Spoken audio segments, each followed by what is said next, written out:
The rise and fall of WeWork, a $47 billion nightmare. You know what's even more astonishing than a company losing nearly half its value in just 2 years? It's a company that was once worth $47 billion. Welcome to the tale of WeWork, the co-working space provider that rose to dizzying heights only to crash and burn with alarming speed. In 2006, Adam Neumann founded WeWork, initially called We Are Workshop. The first location opened in New York City's Soho neighborhood, but it wasn't until 2010 that the company started gaining traction.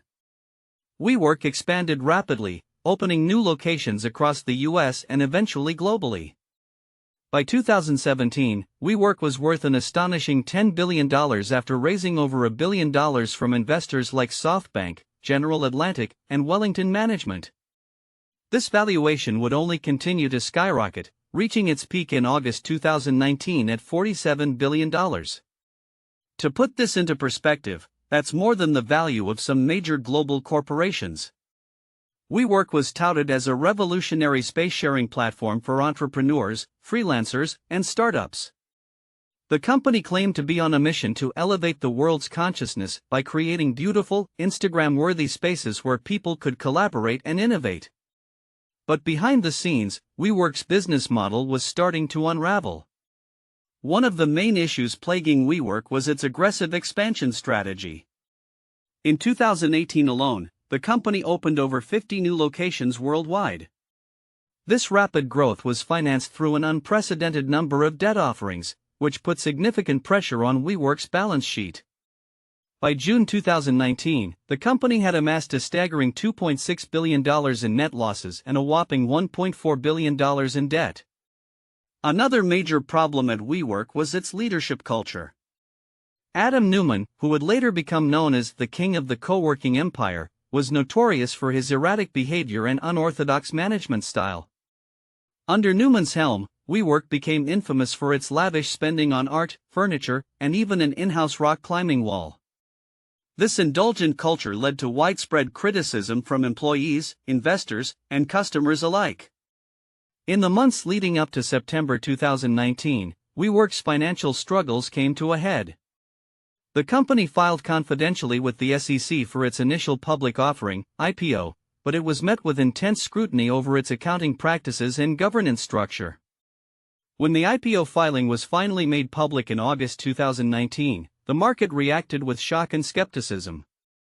The IPO filing revealed that WeWork's cash burn rate was a staggering $600 million per quarter. This, combined with the company's questionable use of funds and Neumann's outlandish spending habits, raised serious red flags among investors. SoftBank, one of WeWork's largest backers, stepped in to bail out the company with an additional $1 billion investment. But it was too little, too late. On September 30, 2019, WeWork announced that it would be delaying its IPO due to market conditions and internal issues. The company's valuation plummeted from $47 billion to a mere $8 billion in just 2 months. In October, Neumann stepped down as CEO, paving the way for a major restructuring effort. So what went wrong at WeWork? In short, it was a combination of factors.